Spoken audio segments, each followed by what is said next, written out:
వృశ్చికం వారికి కనుక చూస్తున్నట్లయితే అష్టమ స్థానంలో కుజబుధుల యొక్క కలయిక ఆగస్ట్ ఫస్ట్ వీక్ నుంచి, అదేవిధంగా ఇది ఒక 43 రోజులు 45 రోజులు దాదాపుగా ఉంటుంది.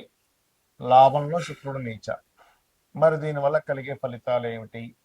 ఏ దేవత ఆరాధన చేయాలి? ఎటువంటి విషయాల పట్ల మీరు జాగ్రత్తగా ఉండాలి? దేశకాల పరిస్థితుల్లో కూడా ఇది ఎటువంటి ఫలితాలను ఇస్తుంది అనేటువంటి అంశాలు చెప్తుంది నేనైనప్పటికీ చెప్పిస్తుంది సాక్షాత్ లలిత అమ్మవారిగా భావిస్తూ ఆ లలితాంబిక అమ్మవారి యొక్క అనుగ్రహం నీకు పరిపూర్ణంగా కలగాలని మనస్ఫూర్తిగా కోరుకుంటూ, ఇక్కడ ఎప్పుడైతే ఈ యొక్క కుజబుధుల యొక్క కలయిక పంచమ స్థానంలో అష్టమ స్థానంలో ఉందో, పంచమానికి ద్వితీయానికి కారకుడైనటువంటి ఈ డ్యూల్స్ అయిన కారకుడు అగైన్ 11 అండ్ 8th లార్డ్ కూడా అయ్యాడు. కాబట్టి ఇక్కడ మీరు కలిగేటువంటి ఫలితాలు, ఏ దేవతారాధన చేయాలి, ఎటువంటి విషయాల పట్ల జాగ్రత్తగా ఉండాలనేటువంటి అంశాలు చెప్తుంది నేనైనప్పటికీ చెప్పిస్తుంది సాక్షాత్ లలిత అమ్మవారిగా భావిస్తూ. అష్టమ స్థానం అనేటువంటి తాతగారి ఆస్తిని సూచిస్తుంది. అదేవిధంగా సప్తమ వ్యయాధిపతి శుక్రుడు నీచబడి ఉన్నాడు, అంటే వివాహ కారకుడు నీచబడి ఉన్నాడు. కావున ఈ యొక్క విషయంలో ముఖ్యంగా మీరు తాతగారి ఆస్తి విషయంలోని షేర్ మార్కెట్, ఎందుకంటే పంచమంలో శని ఒకవైపు, అంటే ఆలోచన స్థానంలో పంచమంలో శని వక్రించి ఉండడం, మరియు ఇక్కడ ఈ అష్టమ స్థానం ఆకస్మికంగా లాభాలు ఇచ్చే స్థానం కాబట్టి ఎట్టి పరిస్థితుల్లో మీరు షేర్ మార్కెట్ విషయంలో ఖచ్చితంగా జాగ్రత్త వహించాలి. గుర్తుపెట్టుకోండి, తొందరపాటు నిర్ణయాలు ఇక్కడ ఎట్టి పరిస్థితుల్లో పనికి రావు షేర్ మార్కెట్ విషయంలో. అలాగే మరొక విషయం ఏంటంటే, ఈ వివాహ నిర్ణయాల విషయంలో కూడా సప్తమాధిపతి వ్యయాధిపతి కదా, వివాహ నిర్ణయాలు, పార్ట్నర్షిప్స్ తీసుకునే విషయంలో, ఎవరికైనా పార్ట్నర్గా మీరు వెళ్ళే విషయంలో, ఎవరినైనా మీరు పార్ట్నర్గా తీసుకునే విషయంలో శుక్రుడు నీచంలో ఉన్నాడు కాబట్టి వివాహ జీవితం మీద కూడా తన ఎఫెక్ట్ ఉంటుంది. కాబట్టి కాస్త జాగ్రత్తగా ఉండండి. వివాహం మీ జీవితంలో ఇబ్బంది ఉన్నటువంటి వారు ఓం శివకామేశ్వరం కస్తా శివ స్వాధీన వల్లభాయ నమః చేసుకున్న విధాన బాగుంటుంది. అయితే ఈ కుజబుధులు ఫస్ట్ వీక్లో కలుస్తున్నారు కాబట్టి, అంటే దాదాపుగా 2-3 తారీఖుల నుంచి మనకి కుజుడు ఇందులోకి వెళ్తాడు. 2వ తేదీకి ఆల్రెడీ శుక్రుడు నీచబడుతున్నాడు. ఇలా ఉన్నందుకు ఏంటంటే, ఒకటి దేశకాల పరిస్థితుల్లో మనకు మొన్న ఢిల్లీలో జరిగినటువంటి సేమ్ అలాంటి సంఘటనే మరలా ఢిల్లీలో మళ్ళీ సేమ్ రిపీటెడ్గా కొంత గొడవలలాగా రావడం, మొన్న జరిగినటువంటి ప్రొటెస్ట్ లాంటివి. అది మాత్రం ఎక్కువ రోజులు ఉండకుండా, ఎందుకంటే ఈ 2 గ్రహాలు తక్కువ కాలం కలిసి ఉంటున్నాయి కాబట్టి తక్కువ కాలంలో మళ్ళీ అది రిజల్ట్ వెంటనే మారిపోవడం అనేది జరుగుతుంది, గుర్తుపెట్టుకోండి. అయితే ఇక్కడ మనకి రాహు వెళ్ళి కుజ నక్షత్రంలో కూడా ఉంటున్నాడు, అంటే అంతర్గతంగా కొన్ని శక్తులు కూడా ప్లాన్స్ వేస్తూ ఉంటాయి ఈ కుజ నక్షత్రంలోకి రాహు వెళ్తుండడం వల్ల, గుర్తుపెట్టుకోండి.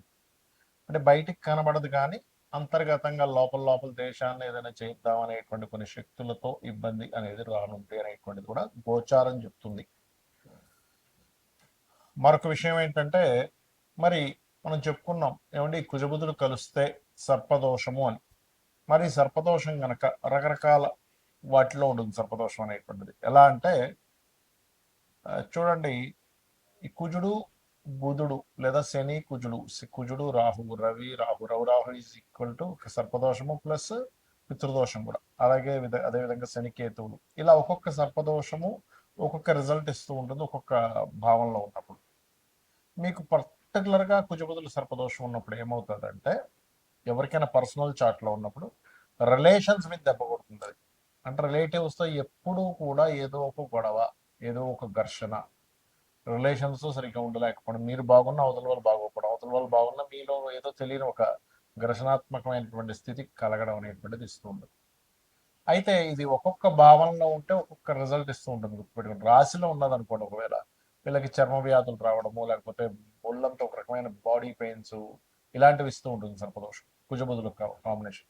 2వ భావంలో ఉంటే ఇది ధనం మీద, రిలేటివ్స్ మీద, కుటుంబ సభ్యుల్లో ఉండేటువంటి వారి మీద అనవసరం ఘర్షణలు, ఇంట్లో ఎప్పుడు ఏదో ఒక వాదనలు ఇలాంటివి జరుగుతూ ఉంటాయి. 3వ భావంలో ఉన్నప్పుడు ఇది మీరు ఏ మాట మాట్లాడినా, మనం చూడండి కొంతమంది చూస్తూ ఉంటాం, ఏమండి మనం ఏ మాట మాట్లాడినా సరే గొడవ అయిపోతుందండి అంటూ ఉంటాం చూసారా. ఈ ఏ మాట మాట్లాడినా గొడవ అయ్యేటువంటి విషయాన్ని ఈ 3వ భావంలో కుజబుధులు ఇస్తూ ఉంటుంది. 4వ భావంలో కుజుడు ఉన్నప్పుడు వీళ్ళకి వీళ్ళు చాలా జాగ్రత్తగా ఏ విషయంలో ఉండాలంటే రోడ్డు దాటేటప్పుడు చాలా జాగ్రత్తగా ఉండాలి. ఫోన్ మాట్లాడుతూ రోడ్డు దాటడం వల్ల కలిగేటువంటి ఇబ్బందులు నేను చూశాను. చాలా మందికి ఇలా ఫోన్ మాట్లాడుతూ రోడ్డు దాటేస్తారు, టక్కన ఏదో ఒకటి గుద్దేస్తారు. లేకపోతే ఫోన్ మాట్లాడుతూ వీళ్ళు వాహనం మీద వెళ్తూ ఉంటాడు, సడన్గా ఏదో ఒక ఇబ్బంది జరుగుతూ ఉంటుంది. కాబట్టి ఫోన్ మాట్లాడుతూ ఎట్టి పరిస్థితుల్లో వాహనం నడపడం ఇలాంటివి చేయకూడదు 4వ భావంలో కుజబుధులు కలిసి ఉన్నప్పుడు. అదేవిధంగా కొంత ఎడ్యుకేషన్ పరంగా కూడా కొంత డిస్టర్బెన్సెస్ జరుగుతూ ఉంటాయి.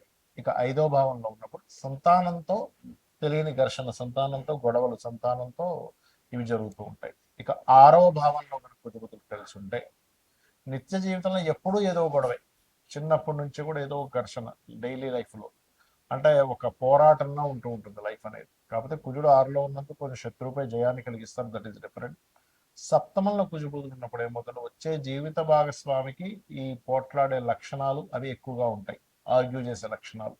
అష్టమంలో ఉన్నప్పుడు సర్వసాధారణంగా అన్ఎక్స్పెక్టెడ్ థింగ్స్ వల్ల బిజినెస్లో లాసెస్ రావడం ఇలాంటివి ఎక్కువగా జరుగుతూ ఉంటాయి. భాగ్యంలో ఉన్నప్పుడు తండ్రి యొక్క తత్వం ఎలా ఉంటుంది అంటే తండ్రి గారితో కొంచెం మనం ఏదైనా కమ్యూనికేట్ చేయాలన్నా మాట్లాడాలన్నా కొంచెం ఇబ్బందికరమైనటువంటి వాతావరణంలో ఉంటూ ఉంటుంది. దశమంలో కనుక కుజబుధులు కలిసి ఉంటే ఎవరికైనా కూడా అప్పుడు వాళ్ళకి ఆఫీస్లో ఉండేటువంటి వాతావరణం అంతా కూడా ఎప్పుడు జలస్ ఫీల్ అయ్యేవాళ్ళు, లేకపోతే ఎప్పుడు మనతో ఏదో గొడవ పెట్టుకొని మన కెరియర్ సంబంధించిన విషయంలో ఇబ్బంది పెట్టాలనుకునే లక్షణాలు ఎక్కువగా ఉంటాయి వాళ్ళకి. అదేవిధంగా లాభస్థానంలో ఉన్నప్పుడు లాభాన్ని సంపాదిస్తాడు, పోటీ పరీక్షల్లో రాణిస్తాడు. కానీ ఇక్కడ వ్యాపారంలో మాత్రం కాంపిటేటర్స్, శత్రువులు పెరుగుతూ ఉంటారు. 12వ భావంలో ఉన్నప్పుడు ఏమవుతుంది అంటే పర్టికులర్గా ఇన్వెస్ట్మెంట్స్ చేసేటువంటి అంశాలలో, వివాహ జీవితం మీద, విదేశాలకు వెళ్ళేటువంటి అంశాల మీద, విదేశాలకు వెళ్ళి అక్కడ ఇబ్బంది పడడం జరుగుతూ ఉంటుంది. మరి ఈ సర్పదోషం ఇలా ఏర్పడినందుకు ఏం చేయాలి అంటే చాలా సింపుల్గా ఏం లేదు. మనకి గోచారంలో జరిగినప్పుడు అందరికీ వర్తిస్తుంది, అందరూ కూడా ఈ అనవసరమైన గొడవలు ఇట్లాంటికి గురవుతూ ఉంటారు. కాకపోతే రావి చెట్టు చుట్టూ ప్రదక్షిణాలు చేయడం, రావి చెట్టు కింద ఉన్నటువంటి సర్పాలకి పసుపు కుంకుమ గంధం కలిపిన వాటర్ వేయడం, ఇవి ఎక్కువగా చేయాలి. ఇవి గనక చేసినట్లయితే ఖచ్చితంగా అనవసరమైన గొడవలు, చర్మ వ్యాధులు, లేకపోతే ఫ్రెండ్స్తో వచ్చేటువంటి మోసాలు, ఫ్రెండ్స్ వల్ల కలిగేటువంటి ఫలితాలు ఇట్లాంటివన్నీ కూడా చాలా అంటే చాలా మటుకు తగ్గుతాయి. అయితే ఇక్కడ ఈ కుజబుధులు కలిసి ఉన్నప్పుడు ఉండే ఒక ప్లస్ ఏంటంటే వీళ్ళకి మంచి వాగ్దాటు ఉంటుంది, మంచి వాయిస్ ఉంటుంది, చాలా బాగా సమర్థవంతంగా ఆర్గ్యూ చేయగలుగుతారు, ఎక్కడ కూడా వెనక్కి తగ్గరు. వీళ్ళు లాయర్లు అయినట్లయితే చాలా బాగుంటుంది. లాయర్లు కొన్నిసార్లు చూడండి, కొన్ని మాట్లాడి అంటే మధ్యవర్తిగా వెళ్ళి కొన్ని మాట్లాడి సెట్ చేస్తుంటారు, అటువంటి విషయాల్లోని చాలా చాలా చాలా బాగుంటుంది. అయితే ఈ కుజబుధుల కాంబినేషన్ ఉన్నప్పుడు ఎక్కువగా కుజ బుధ గ్రహాల దగ్గర దీపారాధన చేయడము, విష్ణు సహస్రనామాలు శ్రవణం కానీ పఠనం కానీ చేయడము, లేనట్లయితే లక్ష్మీ నరసింహస్వామి యొక్క ఆరాధన చేయడము, రెగ్యులర్గా మీరు ఆంజనేయ స్వామి యొక్క ఆలయాలకు వెళ్ళడం ఎక్కువగా చేస్తుంటారు. అలా గనక చేసినట్లయితే ఖచ్చితంగా బాగుంటుంది, అందులో ఎటువంటి సందేహము లేదు, గుర్తుపెట్టుకోండి. ఇక మీరు ఈ కుజబుధులు కాకుండా మిగతా గ్రహాలు ఏవైతే మనం సర్పదోషాలు చెప్పుకున్నామో అంటే శనికేతు, శని రాహు, రవి రాహు అంటే సర్పదోష ప్లస్ పితృదోష, కుజ రాహు, లేనట్లయితే కుజకేతు స్వల్పత సర్పదోషమే, అదేవిధంగా మనకి శని కుజ అండ్ ఇట్లా ఈ కాంబినేషన్స్ ఏవైతే ఉన్నాయో, చంద్రరాహు కూడా, ఇది ఒక్కొక్క కాంబినేషన్స్ని బట్టి, అది ఉండే భావాన్ని బట్టి, మీ జన్మజాతకంలో ఉండే పోర్ట్ఫోలియోస్ని బట్టి ఆ యొక్క గ్రహాలు ఇచ్చే రిజల్ట్స్ ఆ విధంగా ఉంటూ ఉంటాయి, గుర్తుపెట్టుకోండి. అయితే ఇక్కడ ఏంటి, ఏదో దోషమైనా మీకు అసలు ఆ మహాదశ వస్తుందా లేదా, ఇది చాలా ఇంపార్టెంట్. మహాదశే రావట్లేదు, ఏం చేసుకుంటాం, ఏ ఇబ్బంది ఉండదు, అంటే చిన్నప్పుడు అయిపోయిందండి, పెద్ద ఎఫెక్ట్ ఉండదు. ఎప్పుడో 100 ఏళ్ళ తర్వాత వస్తుంది, ఎఫెక్ట్ ఉండదు, ఇది గుర్తు.